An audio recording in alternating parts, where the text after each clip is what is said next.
Can Nigeria fix its power puzzle through real collaboration? As states race to build mini-grids and investors eye Africa's energy future, what will it truly take to power up Nigeria's grid and light up its economy? Good morning and welcome to another power-packed episode of Business Week. As the world reels from a new wave of U.S. tariffs, markets tumble, tech giants stumble, and geopolitical tensions rise. Meanwhile, Africa's digital backbone is strengthening with the World Bank's $100 million IFC investment in Resio, signaling renewed confidence in the continent's data infrastructure. And right here in Nigeria, innovation takes center stage as global investors descend on DICE 3.0 to engage public and private sector leaders. But in today's deep dive, we turn the spotlight on Nigeria's electricity sector, long chart with potential but gridlocked by inefficiencies. I'll be joined by Power Executive Jude Nwoko, fresh off the inaugural Future of Power Africa conference, to unpack what it really takes to unlock investment and foster meaningful collaboration. Now, if you missed the big headlines this week, don't worry, we've got you covered. I'm Abby Olawi.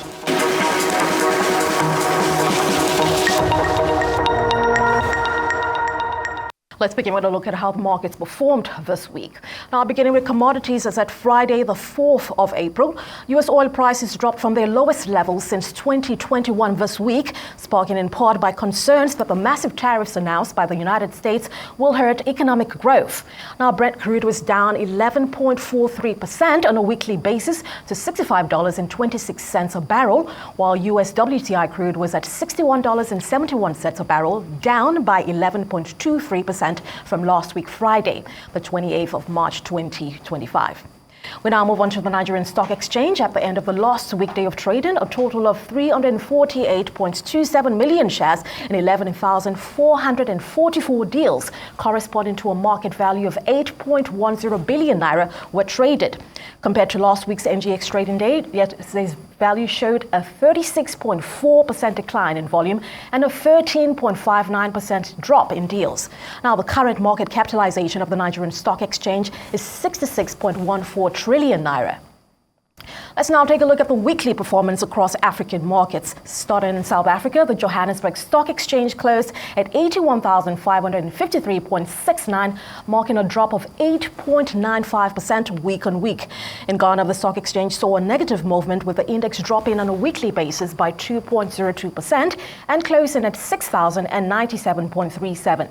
Now in Kenya, the Nairobi Stock Exchange closed upward by 0.54%, with the index ending at 131.51. Finally, Morocco's Mazi closed at 17,232.49, down by 2.95% on a weekly basis. To European markets now, stock markets closed sharply low on Friday, with investors still reeling from the scale of U.S. tariffs announced this week. Now, the regional stock 600 lost 8.42% on a week-on-week basis, with the German DAX index down by 8.01% from last week, Friday.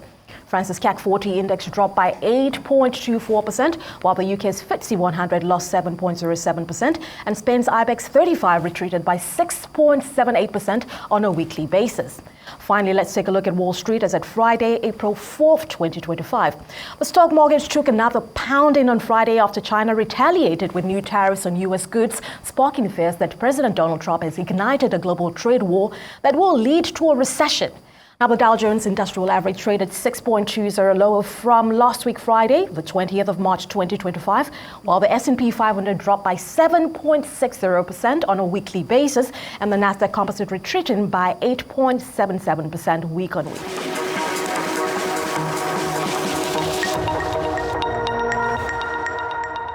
And now for some other stories from across the world.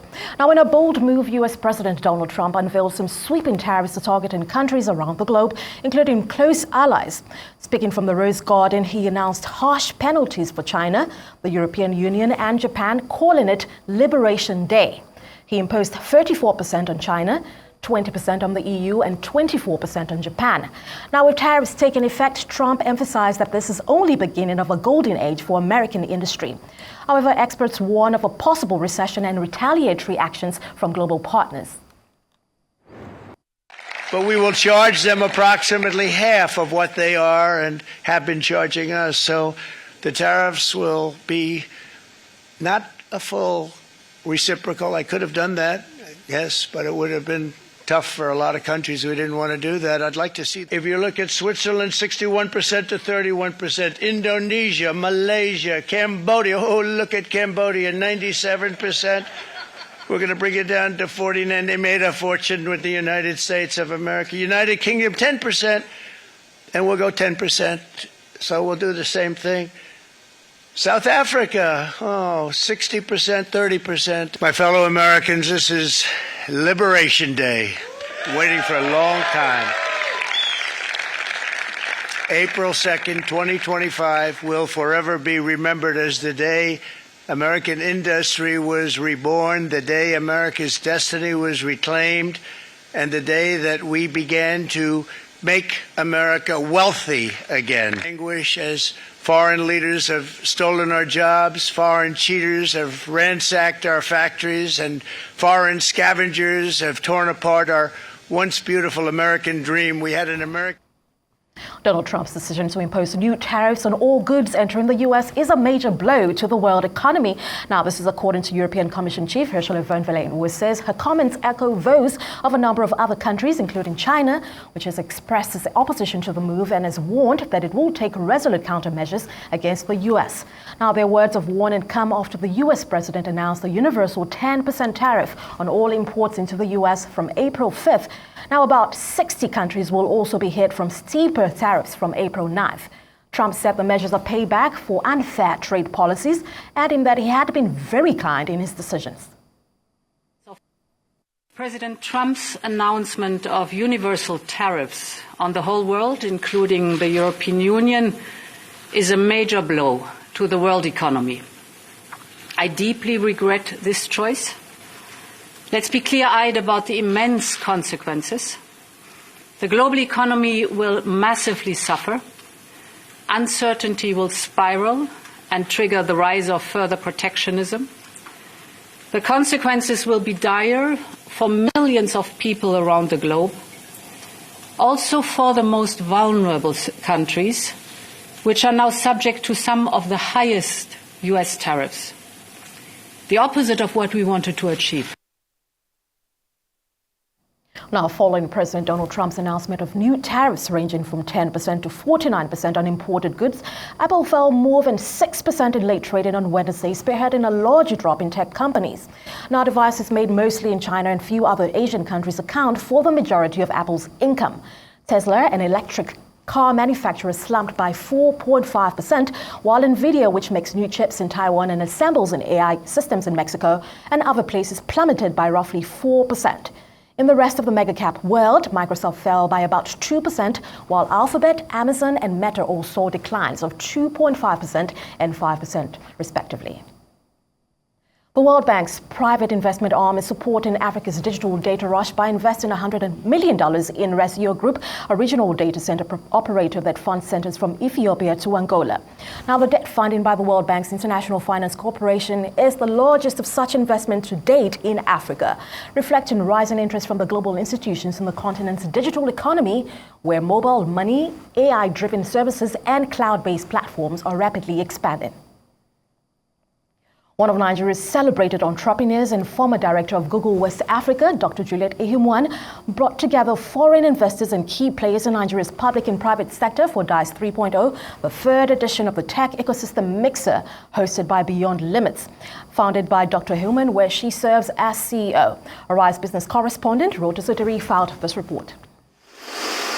Heavy traffic on a Lagos night caused by a partially closed bridge was not enough. It's not enough to stop influential public and private sector bigwigs from gathering at the Civic Center in Victoria Island for DICE 3.0. But what is DICE? First of all, what is DICE? DICE is an acronym for Digital Innovation and Creative Excellence. The brainchild of the former director at Google West Africa and founder of Beyond Limits, the entity hosting the event in its third edition, was an invitation-only networking mixer put together to strategically connect and empower Africa's tech, business, and creative players while fostering meaningful partnerships. This year's theme was Scaling Right, from market entry to market leadership.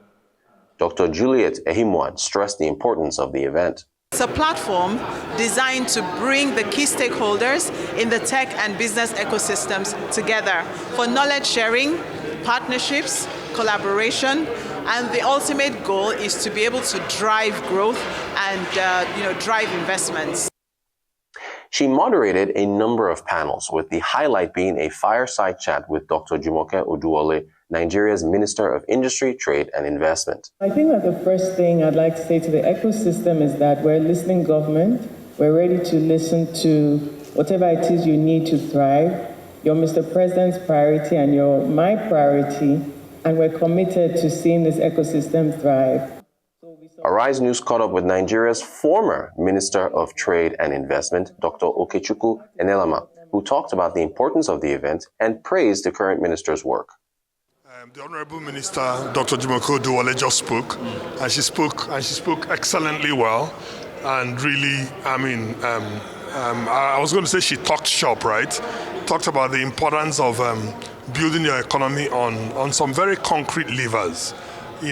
She made a very important point that as the fiscal policies and monetary policies begin to align, it opens up the space for investment, for trade, and for industry, which is really her forte. And as you know, the Honorable Minister has been on this for, frankly, close to 10 years. In fact, I think she's been on it for this year, we'll make it 10 years.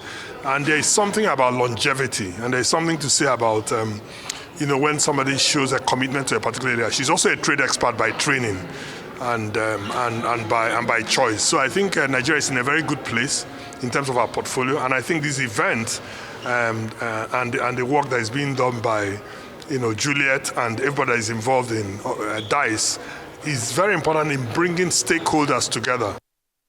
The contribution of women to the business and tech ecosystem was highlighted by Arise News at its recent gala night honoring impactful women.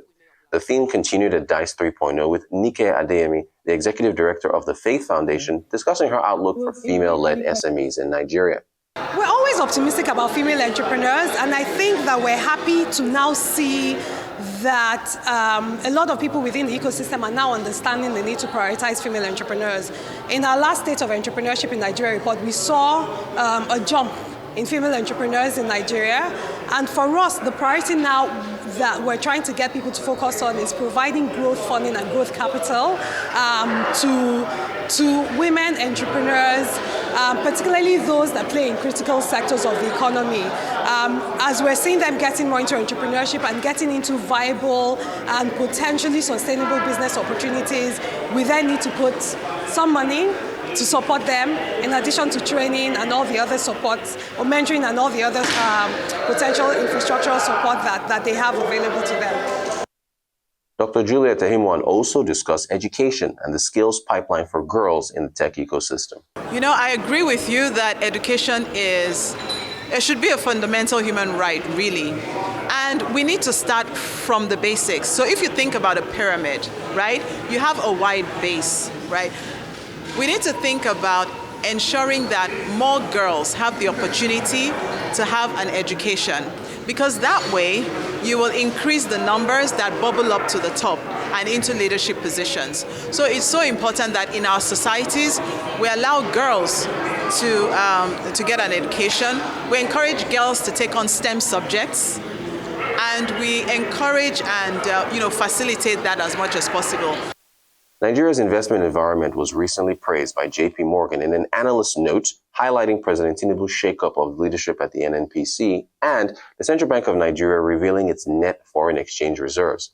We asked Mark Smithson, the head of the UK government's Department for Business and Trade, who was also a panelist at DICE 3.0, about Nigeria's investment climate and what the country needs to do to attract capital. He said, maintain the momentum of the current economic reforms. I think Nigeria needs to continue doing what it's currently doing, so stay its course with relation to the macroeconomic reforms. Ultimately, business and money follows the path of least resistance, and Nigeria is such an important market that I know it's in the crosshairs of the international business community. So the world is watching very closely, and they're watching very closely at the macroeconomic reforms. We're beginning to see some positive signs. They're beginning to make a positive difference to the business environment. So I would just say we need more of this. We need predictability, we need stability, we need long-term macroeconomic reforms. So what I would say to Nigeria is just continue doing what you're doing, just double down, and if you do, money investment will surely follow. DICE 3.0 was a memorable event with pertinent discussions about Nigeria's promising ecosystem for attracting capital, creating jobs, and delivering inclusive economic growth. All eyes on 2026 and DICE 4.0. For Arise News, Rhoda Sodiri. Right, that's it for our top stories.